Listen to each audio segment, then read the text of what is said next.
See, notice, and there are also, questions on, sir, why not do some biomedical innovations and all that? But that question rather shows a very myopic view on what biomedical engineering is and what healthcare is, right? So there are three things. There is prevention, diagnosis, treatment, right? Treatment, of course, for treatment follow-up. Can be innovations in any of these three things that can impact healthcare, right? And what you are typically seen as innovations and cutting edge R&D and all that done from the treatment side. So now the whole population is already overwhelmed by the amount of, can we treat everyone, everyone in the population with the cutting edge tool that we have? No, we don't have the resources, we don't have the money, we don't have, this is not a viable solution, right? If we have to purely focus on treatment. So as the saying goes, prevention is better than cure, right? But that is one thing is to say that, but prevention is also the hardest thing here. Okay, the reason being, notice I have shown you, three images. The one on the left is a car, right? See, as engineers, we know how this car works, right? The car is designed by us. Know how to design a car from scratch. We know how the car works, mechanism works in and out. It's a mission at the end of the day. Okay, we know it in and out.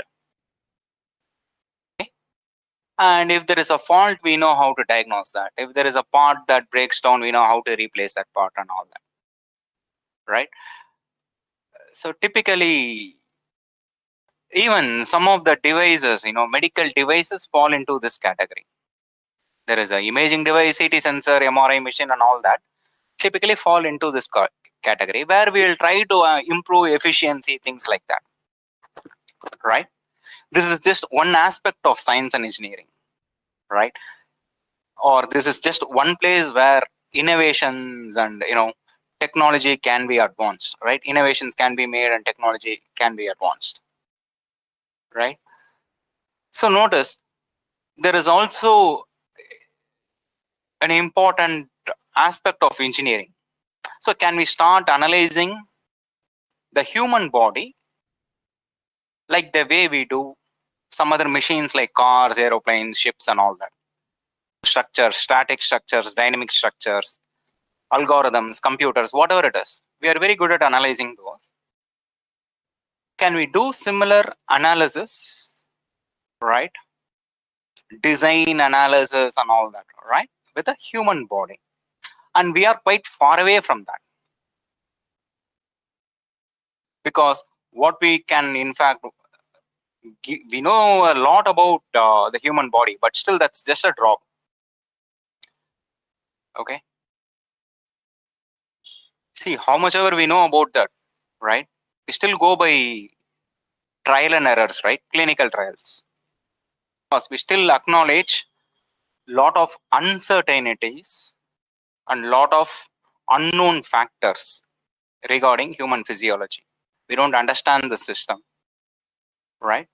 In fact, I would put, there is one more system that is kind of in between these two. Okay, that is the the financial world, the stock market. Okay, there the thing is actually understanding of the market as such, okay, of that particular world is very, very good. But that understanding says one of the factors that decides whether something will go up or down, right, is psychological. And given that psychological factor, you don't know which president will impose how much tariff on, on a Sunday, on next hour and all that, right? So given that psychological factor, this is actually understandable, analyzable, the stock market, for example. But predictions, right? No one can claim they can predict far into the future. Near future, what is likely to happen, some estimated guesses can be made, right? This is given so much amount of data, right?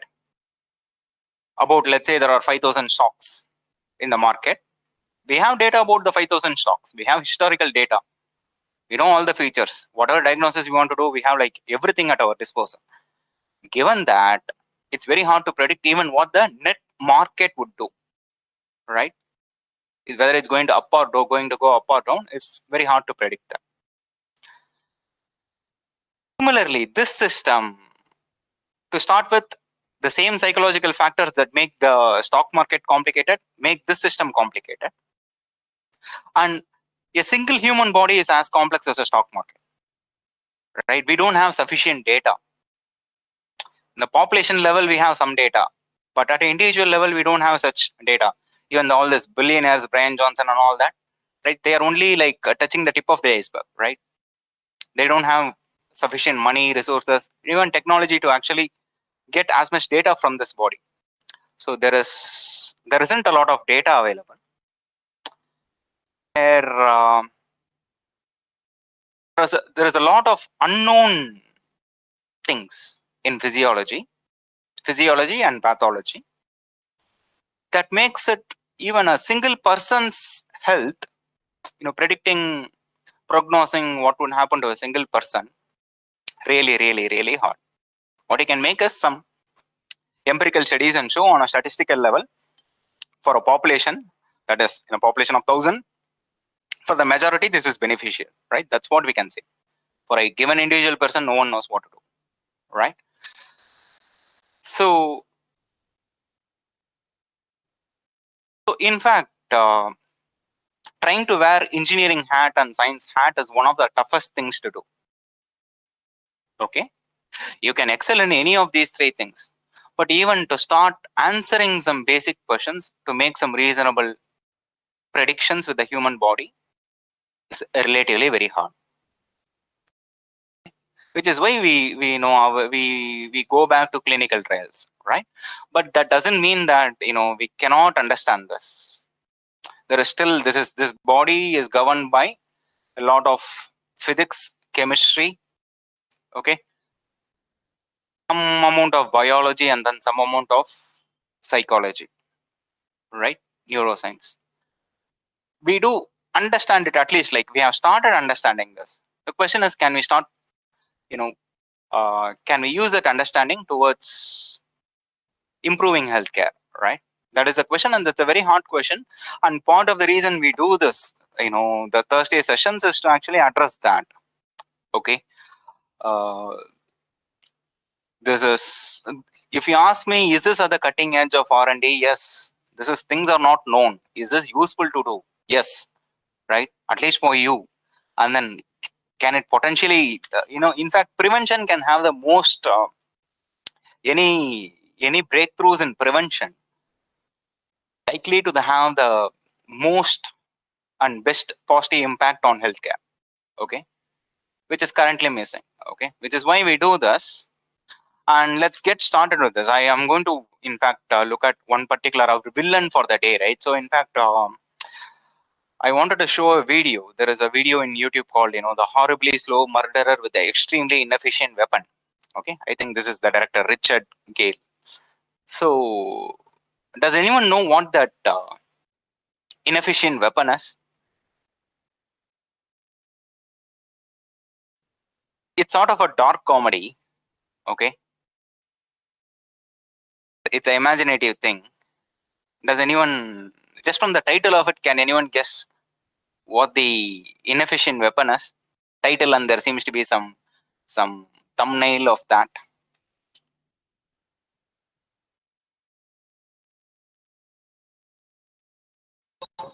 No, sir. Sir, please give us a hint.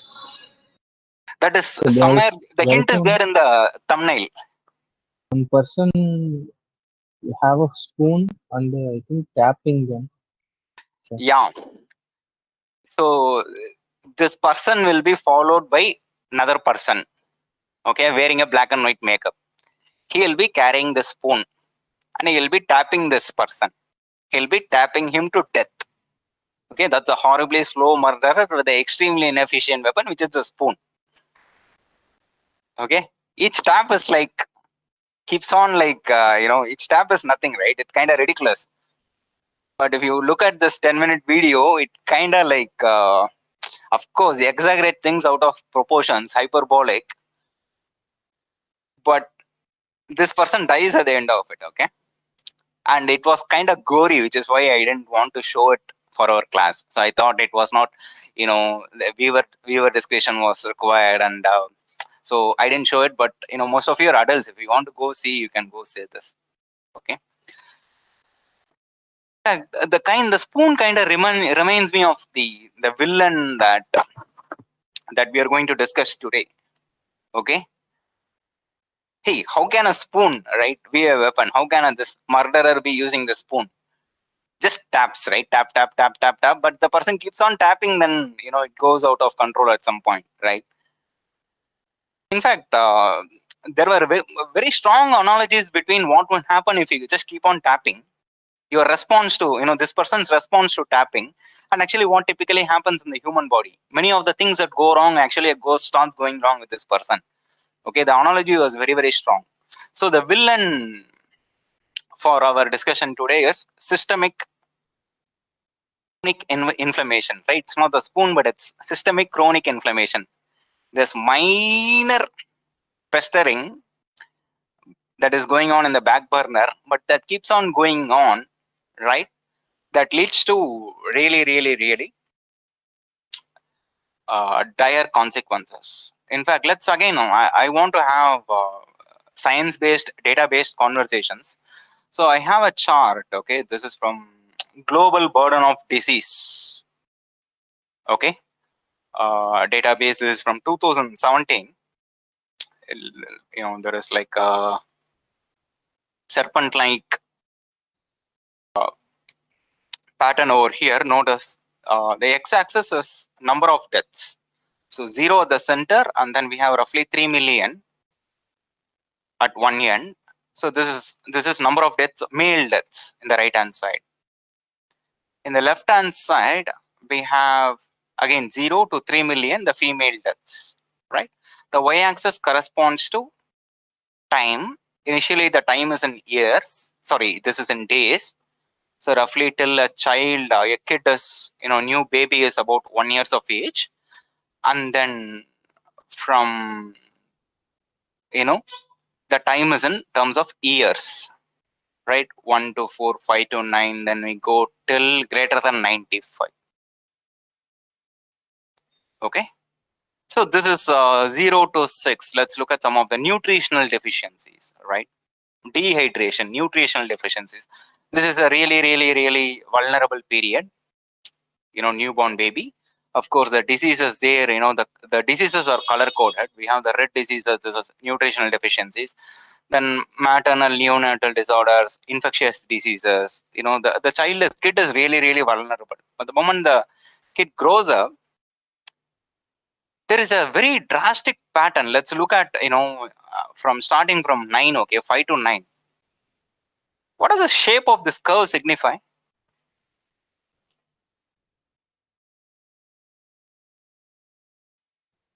The deaths, the mortality is kind of exploding, right, with age. Right, notice the mortality is less than 1 million here. Even till like 40, 45 years, it's about 1 million. When you're above 45, suddenly it kind of explodes, right? It goes to 3 million.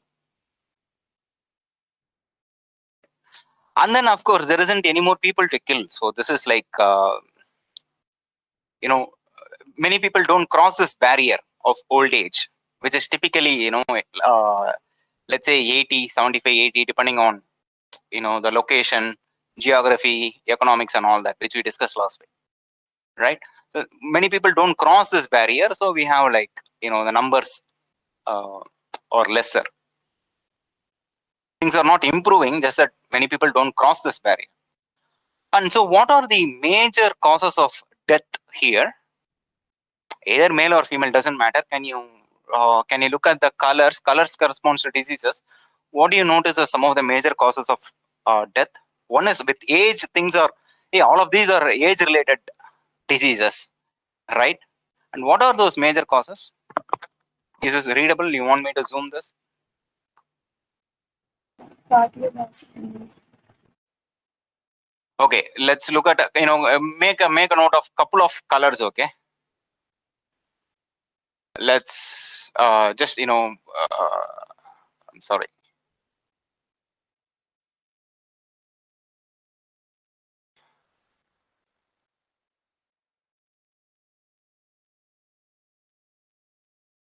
Yeah.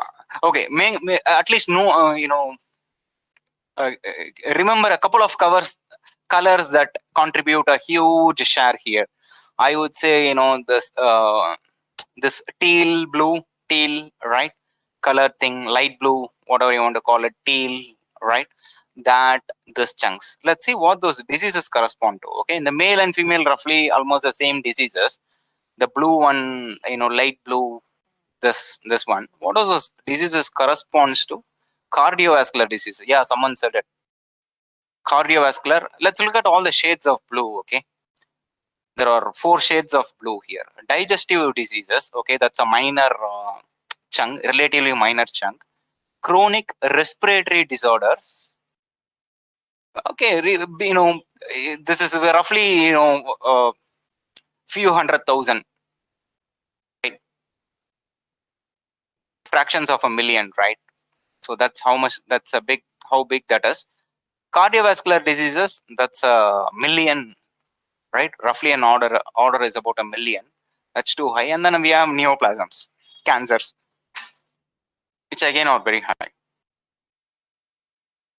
Okay, and there are many interesting patterns here. See, many things are getting worse with age, right?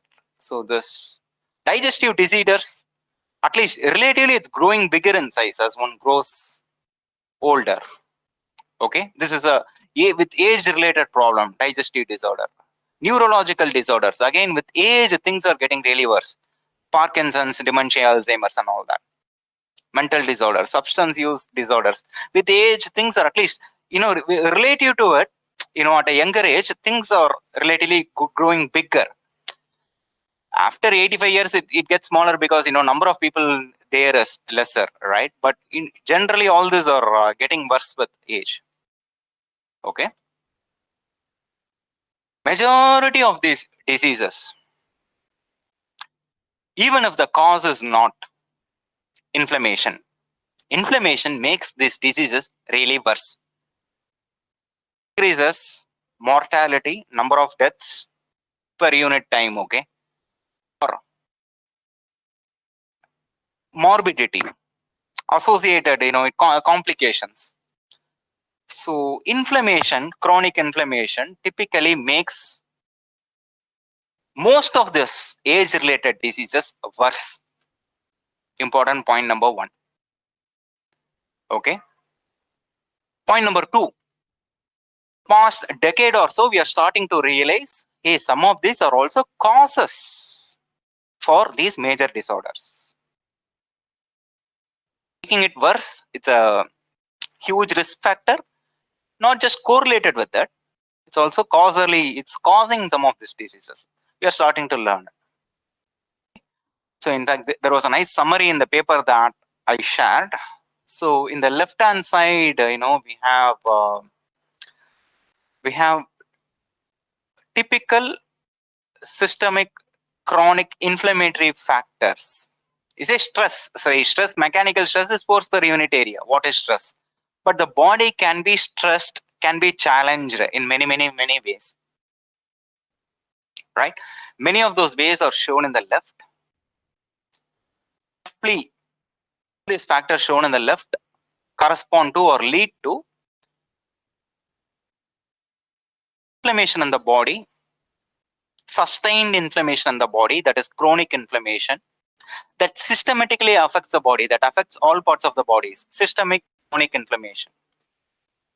In turn, these are highly correlated with and often cause major disorders like metabolic syndromes, okay, This is, hypertension, hyperglycemia, and then you have dyslipidemia, cholesterol, sugar, and then pressure, BP.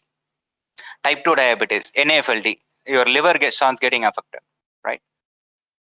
Those diseases highly correlated with that, makes prognosis worse. Cardiovascular diseases, specifically, the heart failure, the ischemia and all that.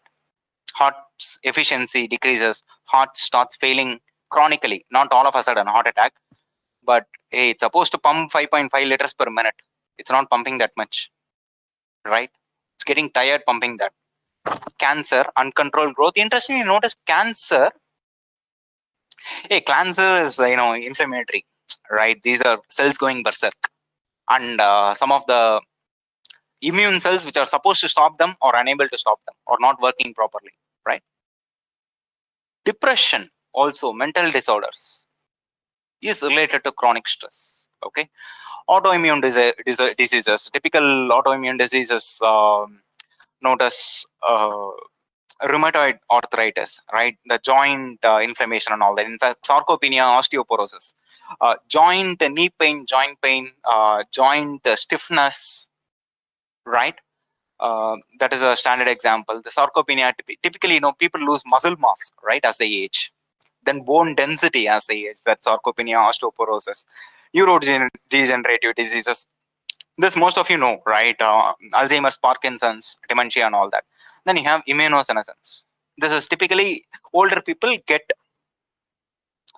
immune system in older people is less efficient. It's not working as good as young people's immune system. That is referred to as immunosenescence, right?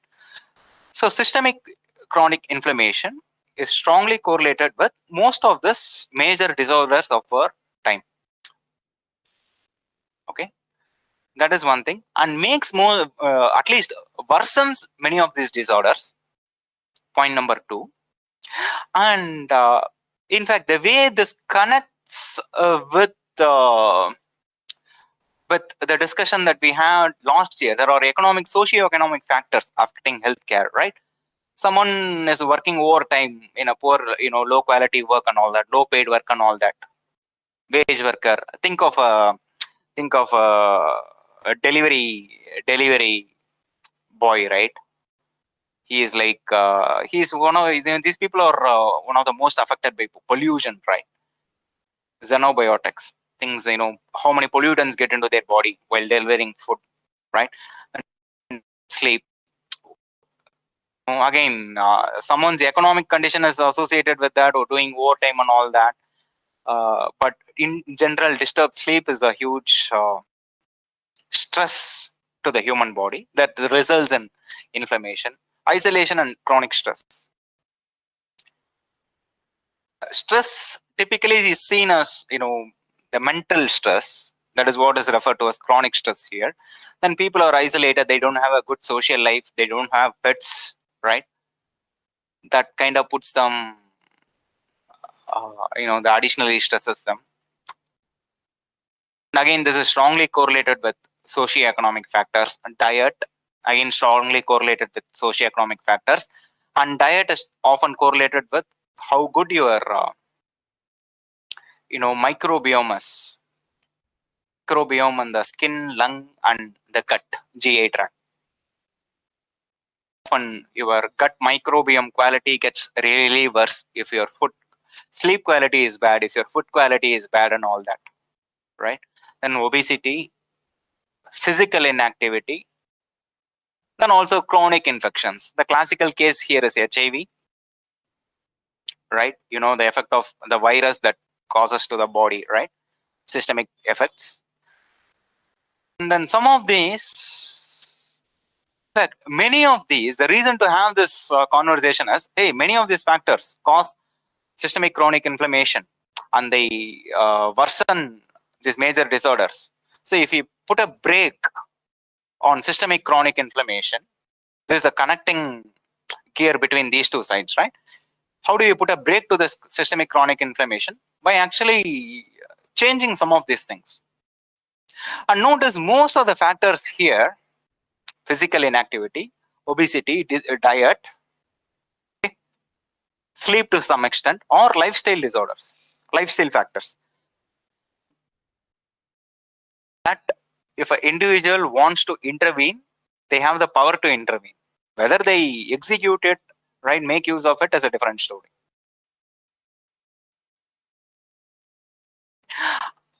And in fact, the connection between I would roughly put all of these as stressors, all of this that challenge the human body. Okay, not just the mental stress, chronic stress, but anything that challenges physiology, I would consider them as stress, right? All of these have varying effects because the population again is so diverse, but all of them strongly correlated to these major disorders. And let's also make sure we get our terminology correct. We have acute inflammation. Okay, inflammation is something that is very good. Challenges are good, but how we respond to a challenge is what determines. Okay, in fact, whether the initial challenge was only at hindsight we can classify it as good or bad, because that depends on our response, right? There is an obstacle, we kind of succumb to that obstacle, right? Then the challenge is a negative thing. There was an obstacle, we overcome that obstacle, right? We improved ourselves, we had to learn ourselves, improve ourselves, and then we overcome that obstacle, right? In the process we grew, there is growth, right? That makes it that makes the challenge or the obstacle a good thing, right? Only in hindsight we could do, but how we respond to that obstacle again is important. Okay, so inflammation in general is required. Inflammation, for example, acute inflammation, there is a infection, pathogen, parasite, virus, right? There is an inflammation, has to be a response from the human body, right? If there is a there is a damage in the human body, or changes in normal physiology, there has to be a correction. So typically there are two triggers referred to as PAMs and TAMs for acute inflammation. This is damage associated molecular pattern. Molecular patterns typically associated with damage. It could be a blood leaking blood vessel, right? A ruptured blood vessel, a ruptured tissue, piece of whatever it is, ruptured skin. Okay, or it could be it could even be like high pressure, damage associated molecular pattern. Then we have PAMs, pathogen associated molecular patterns. Typically, again, evolution, the parasites that we deal with have some unique signatures, roughly stated here as pathogen associated molecular patterns. The moment there are these two triggers, typically this is short term, there is an acute response. There is fever, there is there is a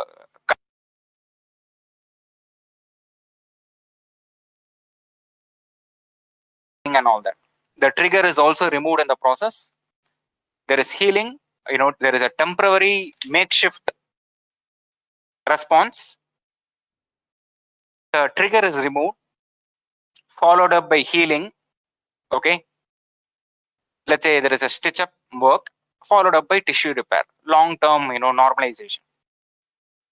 Does it depend on age? Typically acute inflammation, one can have fever at any age, right? Roughly.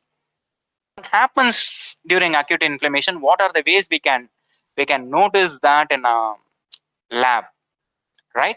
There are biomarkers for it. Some of the biomarkers mentioned here. Okay, we have C-reactive protein, one of the important inflammatory markers. Somewhere there is a damage in the body. This is typically very high. Interleukin 6. Then you have tissue necrosis factor, and then interleukin 1 beta. At least 4 of them are mentioned here. These are molecular protein markers.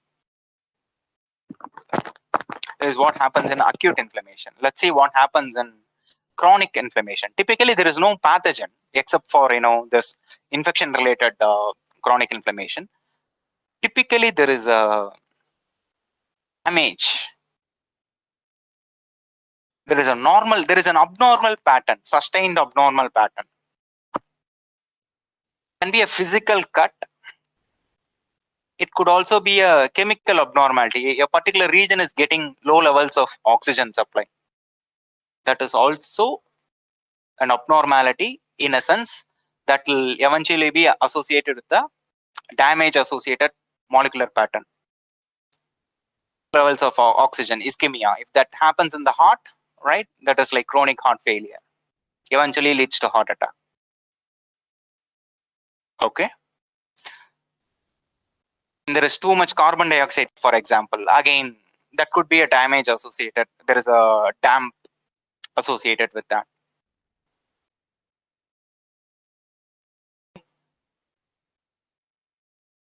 Metabolic changes, that is, how this chemical reactions happen in the body, that changes. And duration, this is the problem here is this persistent non-resolving. This is one of the important details over here.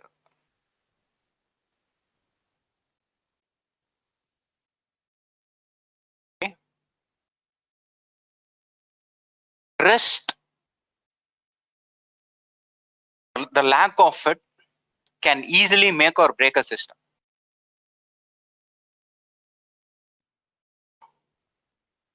It is, in fact, it is, some studies suggest this. The reason we have two legs, we are bipedal, because,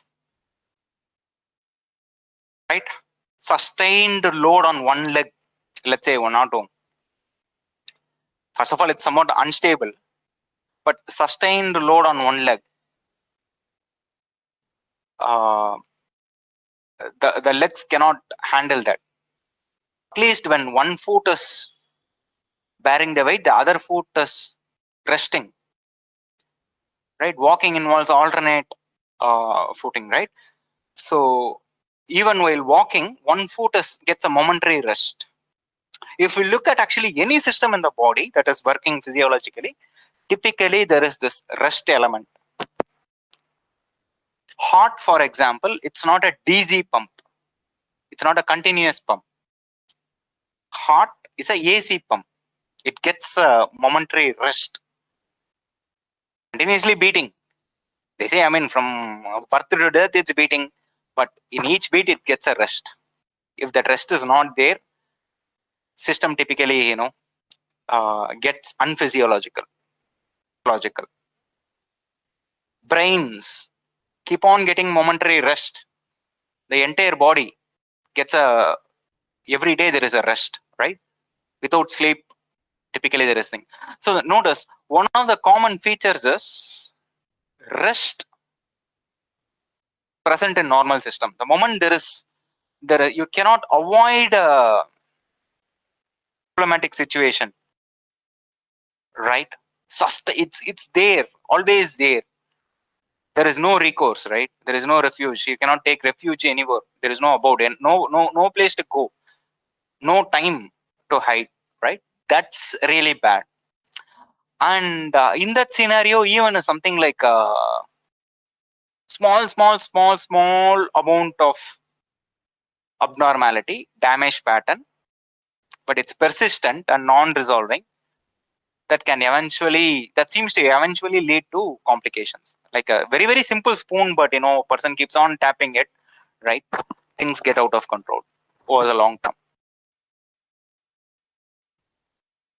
And now magnitude, typically this is low grade. That is, the acute response, this is like alien bodies all over the, body, right? There has to be low grade. This is locally, there is a one place, there is a cut. There is intrusion, of course, but there is a local cut, local response. A low grade thing, low carbon dioxide or oxygen, high carbon dioxide or low oxygen supply throughout the body. Heart is starting to function, slightly inefficiently. The entire body is slightly running short of oxygen, right? That's a low grade. It's still working, but this is low grade abnormality, right? Insufficiency. And there is collateral damage. What happens is collateral, what they mean by this is the body has a natural immune system. It is trying to correct this abnormality, in the process, it often ends up affecting the body itself. Sort of an immune response is there. There is no way it can only, highly sensitive and specific only to the abnormality. First of all, this is low grade happening all over the body. This is systemic. Where can the immune system target, right? So there is often collateral damage and kind of gets noticeable at the organ level. Heart's functionality is lost, kidney's functionality is lost, pancreas functionality is lost, the brain's functionality is lost, or the lungs functionality is lost. At that stage, it gets noticeable. This is age related. Yeah, give it more time, damage is worse. And this typically this is silent. Okay. Do we have any clear-cut biomarkers? No clear-cut biomarkers. Okay. Like at least some of the factors, protein markers mentioned here, there isn't anything like that here. It's very hard to quantify that. So we have acute inflammation, which is typically very good. Inflammatory response is very good. And then systemic chronic inflammation. This is a nuisance that has no escape plan or escape route.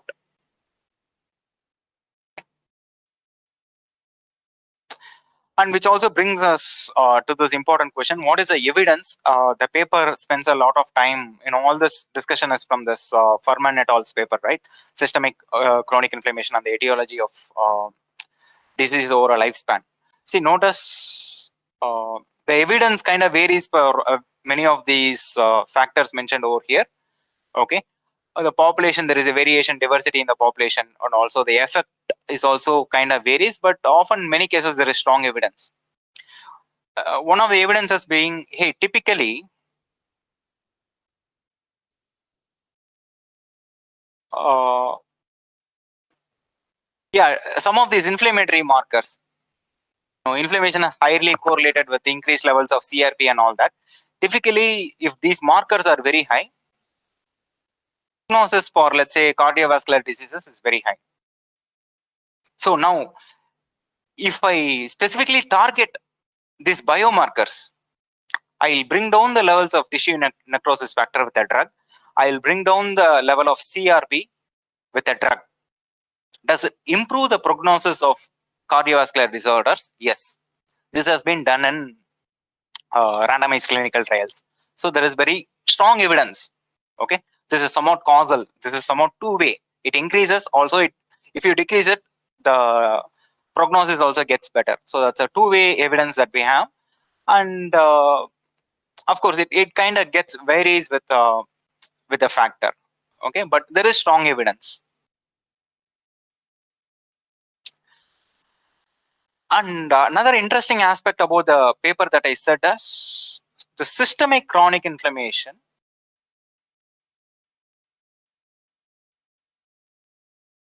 gets worse with age, but the damage can start occurring much earlier. So possibly intervention can also happen much earlier. In fact, as early as a baby is in a mother's womb.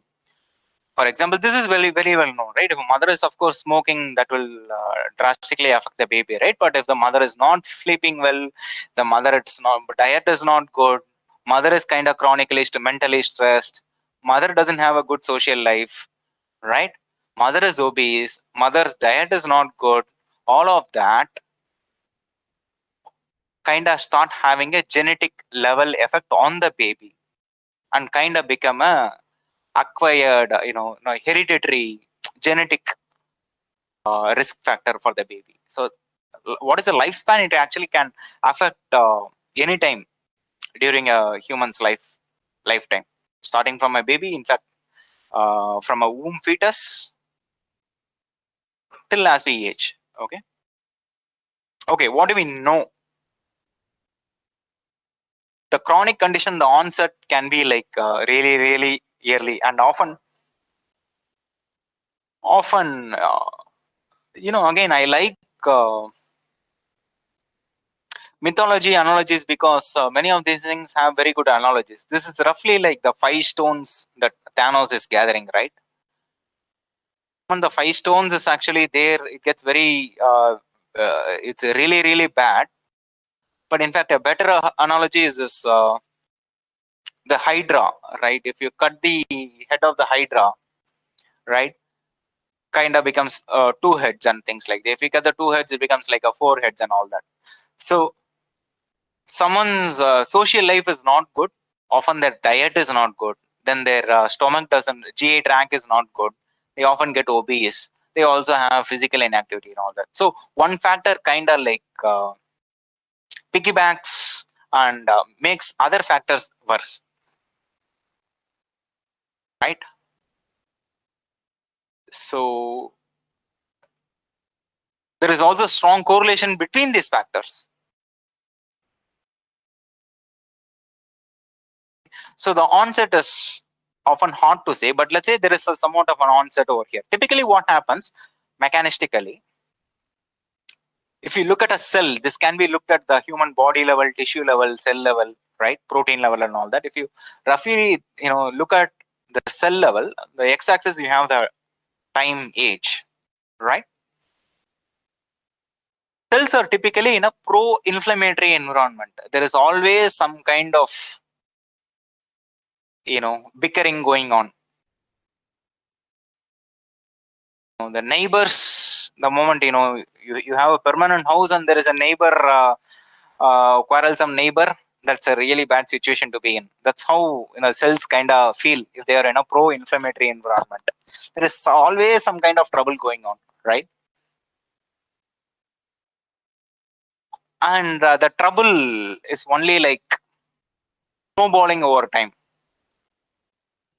At the extracellular domain, inflammation, bickering is only getting worse with time. Okay. And there are some signaling pathways mentioned here, roughly, the P-STAT, the fold change, and all that. Typically, the signaling pathways, age-related signaling pathways, and all that gets affected. Okay. So the cell is roughly, as you go from here to here, the cell is aging more and more. Not the body. Individual cells are aging more.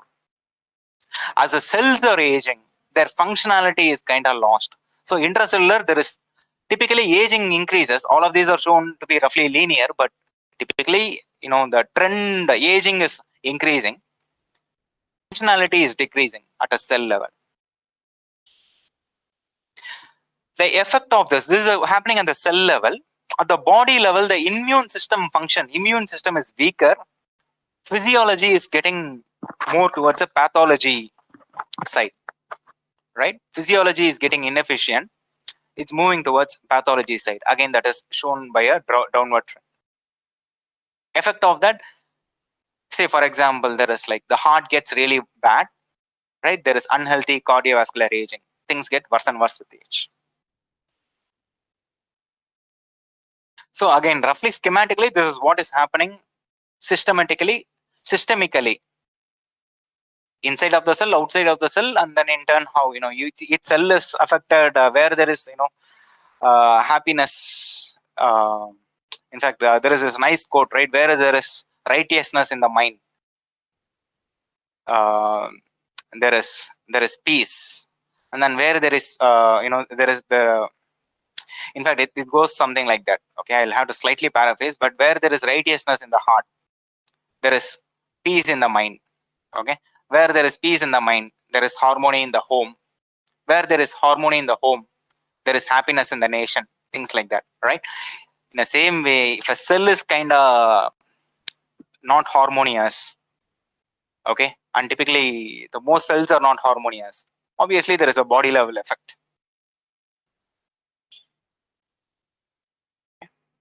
So in fact, what I liked about that is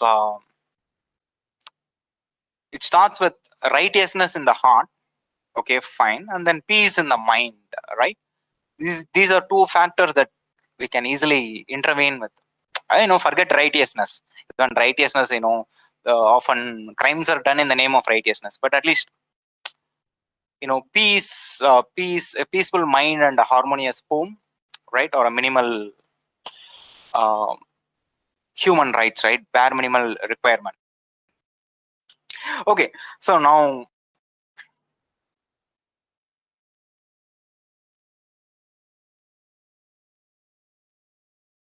Two questions.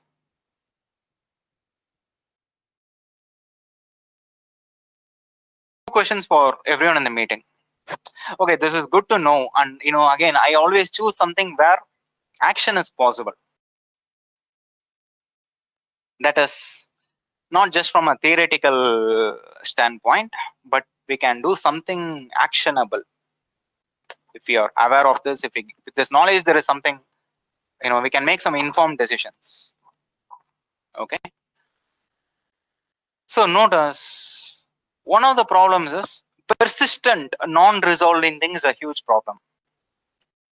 Weekdays or a holiday, right? Every day I have scheduled something.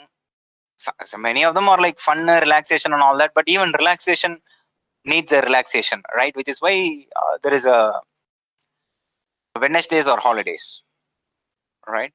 And in fact, I used to say if the majority votes for a break on a weekend or weekday, you will get a break, right? So resting is very, very important. Roughly what we are doing is, hey, there is shallow breathing, deep breathing and all that, but what really seems to work is slow breathing. What has been really shown is that slow breathing is really good for your body. What typically happens is, we breathe faster because we kind of like stressed by all the news that are thrown at us. Okay, this is a normal response. So if there is animal, you have to run, right? Your heart rate has to increase. We have this tribal response. But now we are kind of stressed, not by an animal, but let's say by a news of an animal, right?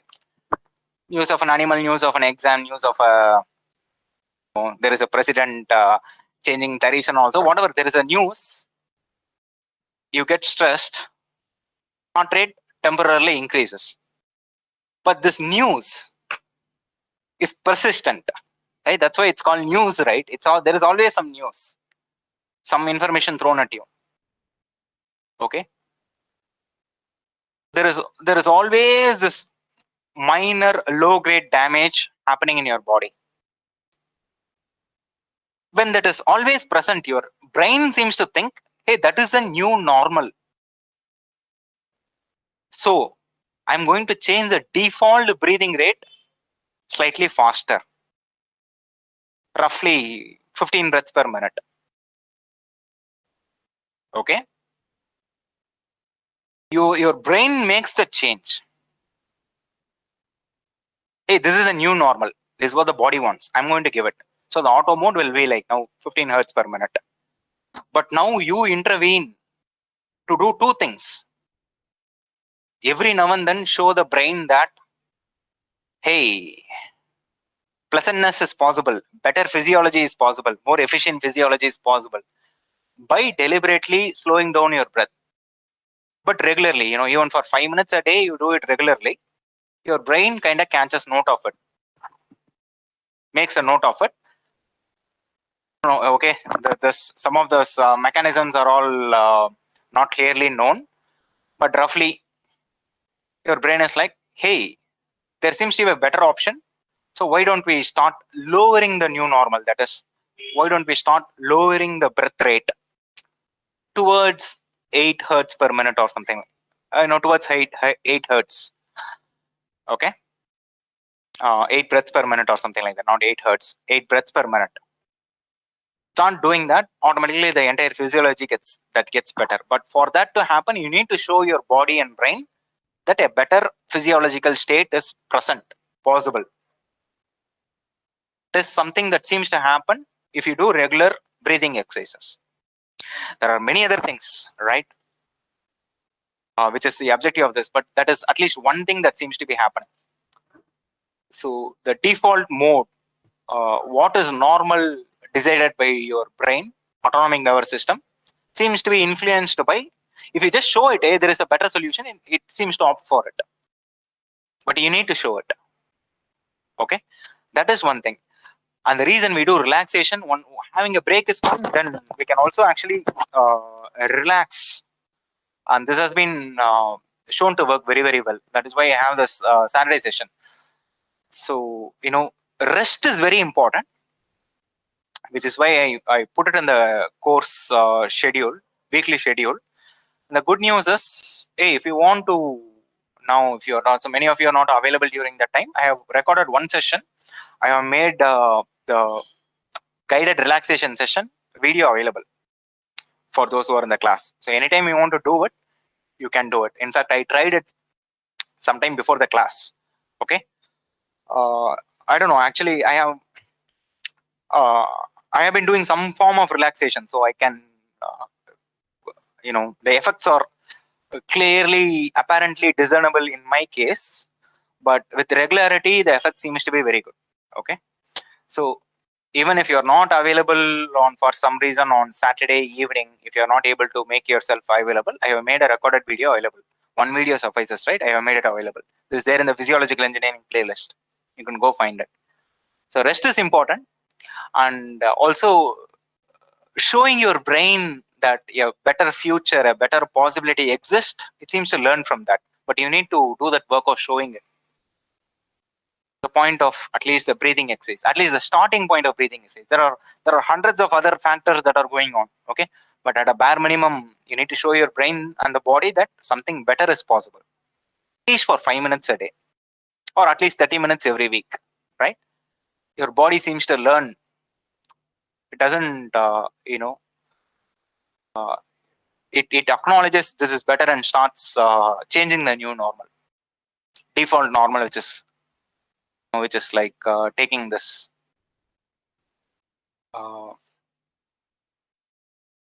This exponential, this is just data, right? But this is like somewhat, I don't know, this is, my heart rate slightly increases if I look at this figure, okay? But anyways, let's get back here.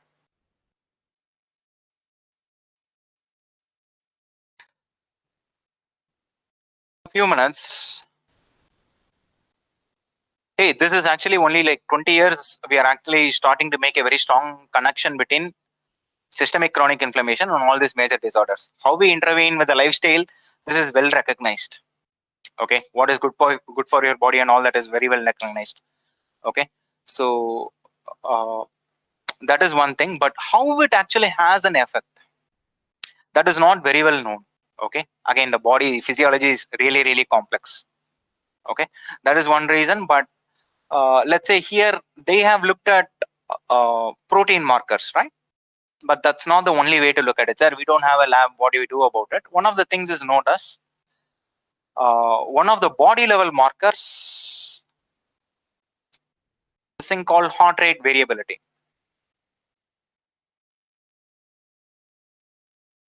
So now there is a strong correlation between, some of you would know what heart rate variability is. There is a strong correlation between heart rate variability and this inflammatory markers. The inflammatory markers are very high, heart rate variability is very low. The heart rate variability is very high, inflammatory markers are very low. And heart rate variability is a proxy for how good is your sympathetic parasympathetic balance. How good is your sympathetic system, how good is your parasympathetic system, and how good is the balance between these two. There are three factors. It's not about dominance. It's not just about balance. It's about being individual efficiency and collective synergy or balance. Okay, three things needs to be there. So heart rate variability is a proxy for that. Okay, so what this is, in fact, this study is suggesting is that, hey, there is a causal mechanism over here. Your vagus nerve, your vagal system, and the immune system are strongly connected. Evidence is suggesting they are more strongly connected than we had, we had taken it for granted. Okay, they are more strongly connected. So any improvements in the vagus nerve, the vagal system, will have an improvement in the immune system. Okay? The vagus nerve gets better, immune system is likely to get better. The point of doing breathing exercises, the point of doing humming, the point of smiling, laughing, and all that is it has a very clear effect on your vagal tone. This is again has been shown by many studies. So how does that happen? Typically, they measure. How do they measure vagal tone? Typically, heart rate variability is a proxy. Okay. So the actionable thing is, yeah, many of them are prescribing this, right? This good diet, physical, avoid physical inactivity, moderate exercise. All of that is very well known, but you could also do something more. You can actually better rest your body. You can show your body better physiological states, right? So again, this is strongly backed by a lot of evidence. Okay, so this is where we are. Let's not again go back to this paper review and then do like, hey, how does this affect SEA and all that. The details of that is there in the paper. What we want to do is at least roughly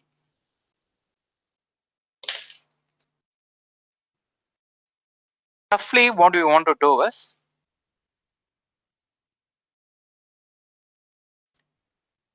if you take a deliberate action, if you do some exercise, good for your body or is it not good for your body?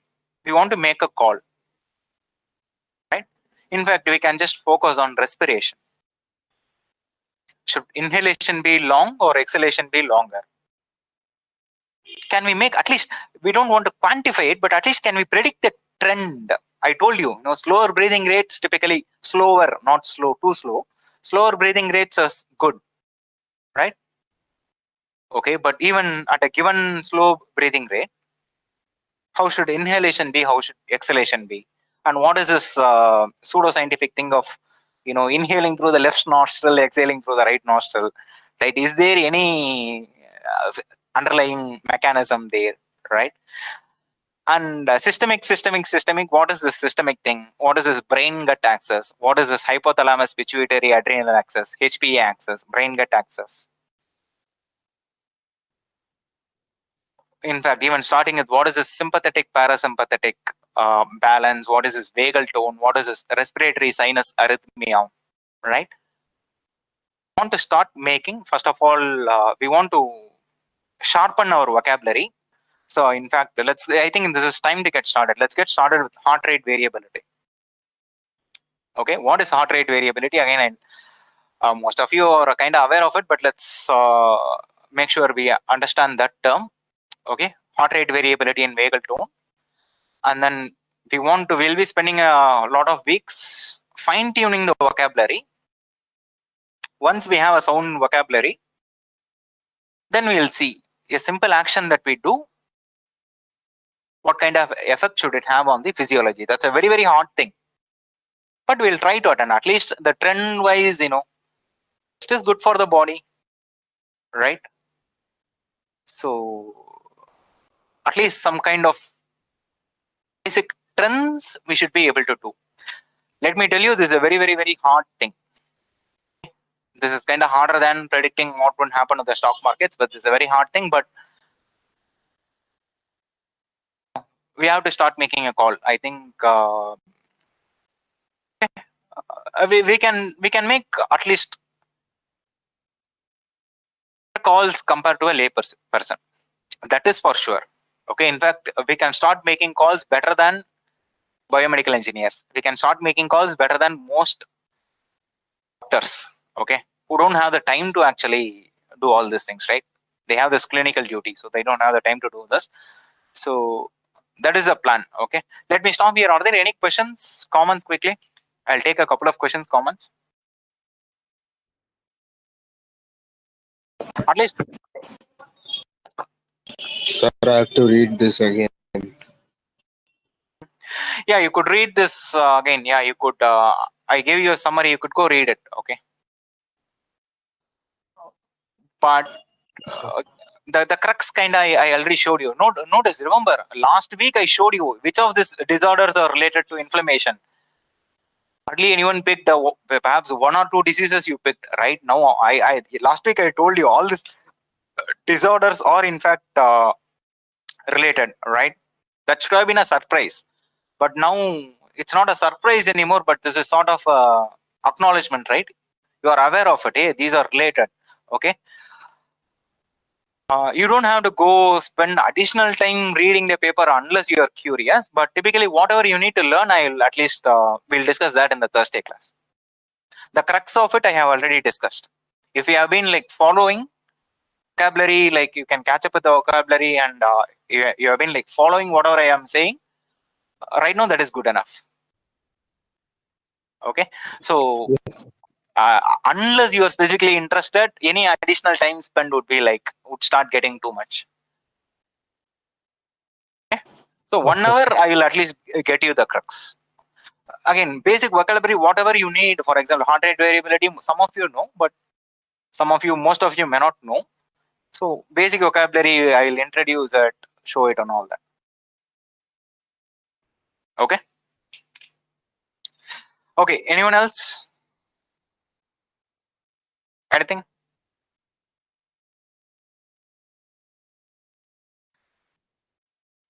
Okay. Sir, I had a project in my college, Mhm. like in the tech fest of our college. Uh, we actually, I mean, I and my team actually created a project on heart rate variability, how we Mhm. could track emotions Mhm. based on heart rate variability. Okay. Yes, and that did not work. What did you try to do? So others could kind of dispose if you want. Okay, disperse. We'll just stay back, have this conversation, and I will sign off. Okay. Yeah, Anaga, go ahead. What did you try and what happened? Sir, actually, I tried something which could, like, obviously we the doctors or the medical professionals have the ECG detecting machine already. So I wanted to devise something that could track emotions, like Mhm. which could detect emotions and display them accordingly, like the momentary emotions. Mhm. Yes, Okay. so I tried something like it was based on a low budget. I tried to keep it on a low budget, but ultimately, I think the emotions were like they were getting detected, but I don't think they were getting as accurate. So I need to work on that. So, Yeah. There are both questions on sensitivity and specificity. So how sensitive can you be about emotions, and how specific about which emotion, right? So just if you are to take yes, the heart rate variability, I suppose it's going to be very hard. Okay. What you can design is yes, the sympathetic parasympathetic balance. yes, Yeah, but that's a good you know yeah, that was a good question to ask. Can I infer emotions? But looking at someone's face and all that would be you might get emotions from the face. Actually, if you do facial recognition, computer vision, that you are likely to get emotions. In fact, let me also show this. uh, if we're putting a EEG and all that, it's very hard to get instantaneous emotions, right? But you can get it from the face. In fact, let me show that vagus nerve. Okay, I had some at least schematics of the so vagus nerve. we were not allowed to do the face recognition because it was already done. So I had to do something new. Yeah, but at least from what I know, it's reasonably very very hard. Okay, to see some success. Clear success is going to be very hard in the specific question that you are asking for. Okay, Yes, let sir. me show you actually.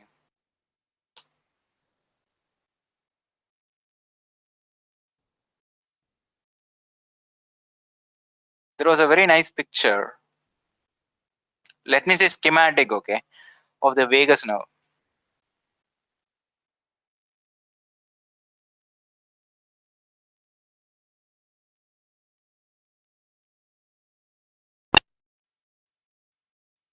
So,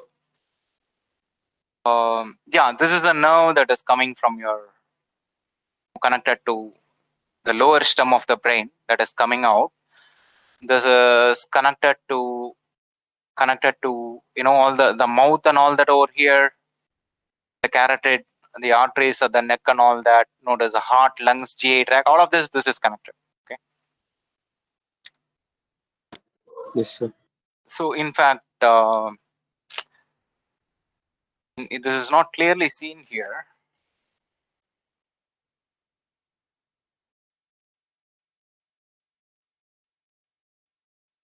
I think Wikipedia might also have a better thing. No, sir, it's clear. I mean, and the entire nerve is clear, but I wanted to show it in the face. Okay.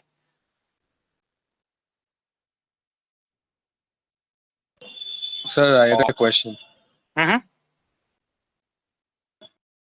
Sir, if I were to like detect emotions, should I go for the vagus nerve stimulations instead? No, Like, should I sense it I from wouldn't. there? No, that is going to be very hard. It's not going to be very sensitive in that sense, and specificity is also very hard. Yeah, this is what I was trying to catch. See, look at the facial nerves. Okay, I suppose this is at least connected to the vagus. Okay, so this is at least the part of the parasympathetic system. Okay, at the root, near the root, it's connected to the vagus. Okay, if it is not vagus here, near the root, it's certainly connected to the vagus. So this is how your face is innervated. Okay, and yeah, the information from these many nerves is going to be, this is going to be more informative about emotions compared to that one heart rate variability. And that is one thing. Okay, that is one suggestion. See, this is like somehow I feel this is richer information. One thing. Second thing, notice when we are doing that guided relaxation, I don't know how many of you noticed. First, focus on your left cheek, then focus on your, teeth, perhaps sometimes tongue, and then go to your eyes, eyebrows, nose, and all that. Sort of roughly, it kind of traverses the different domains innervated here. This should in turn correspond to different regions in the brain. Each region should have a mirror image in the brain, right? So all of them should be nearby. You are roughly taking a quick, quick walk in that mirror dimension, if it makes sense, right? That is, each part of your body has a specific, is connected to a specific location in the brain, right? If you touch your hand, there is a part of your brain gets activated. If you touch your shoulder, part of it gets activated. So when you're doing guided relaxation, you are roughly taking a very, slow walk in that brain area. Or you're kind of traversing all the nearby areas in a very, very systematic, slow way. Okay, that is something that you do. That is the effects of this. I am still like, connecting the dots, but you are doing something very, very interesting when you actually do body scan, when you're focusing on your different body parts. Okay, whether it would calm down, region by region, the entire region of the brain, right? That needs to be studied. Again, this is harder to study. How do you put a EEG is like very, very weak, and neurosurgeons don't have the time to put a electrode, right? So this is very hard to do that, but you are at least doing something very interesting to your brain when you scan your body, when you pause at each location. You feel relaxed, whether you feel pain disappears, that's a different thing. Okay, the thought mindfulness has that's a different aspect altogether. But just by scanning through your body, pausing at different locations, you're actually having a very, very, very interesting brain activity. Often this is correlated with states of rest, delta waves and all that. Even if not delta, your alpha waves are typically very high when you do a body scan. Okay, if your scan is very good, it actually gets to the delta stage. Okay, delta signals are very, very strong. So this is something that you're doing. Okay, so for anaga, yeah, this is something this is the reason I suggest, go for the facial expressions,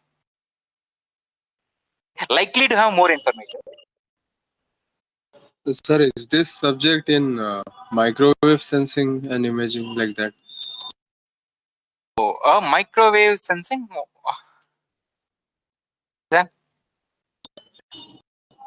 Yes, sir. Sir, I don't know much about the subjects because I'm just in second year, sir. Okay, I what don't is know it? much of the subject. What is it? Microwave sensing? I didn't get it.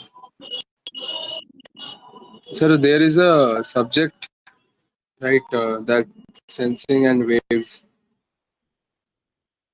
I still don't know, sir. No, as far as I know, there isn't any clear subject on this yet. Okay, this is a figure that I was trying to show. I noticed the picture was there in the original Vegas name that I showed, but this is how your face is innervated. So you have like too much information here, if you ask me. Okay, this is the one of the subjects that is somewhat at least correlated with this is called nonlinear dynamics, and then complex networks and all that. The waves and all that, microwaves, not that I know of. As a second year student, if you ask me for a related subject, I would say at least starting point would be nonlinear dynamics and complex networks. Even in the waves and all that, how would a wave propagate in a network, initiate, propagate in a network? In fact, the waves going, you know this ventricular fibrillation, right? So that's a abnormal wave, hot wave, right? All of this can be modeled. It would fall into that realm. In fact, I used to have nice FEM simulations of all of that. I have published related papers on this, but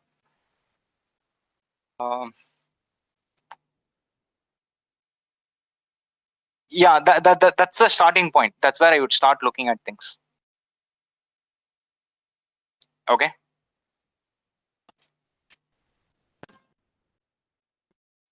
Yeah.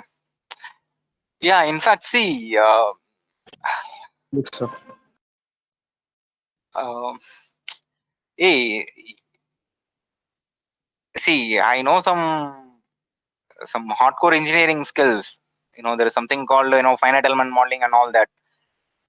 I have published some papers on that in different. I have published papers in bone. I have published papers in heart. I have published papers in blood. So in fact, really would like to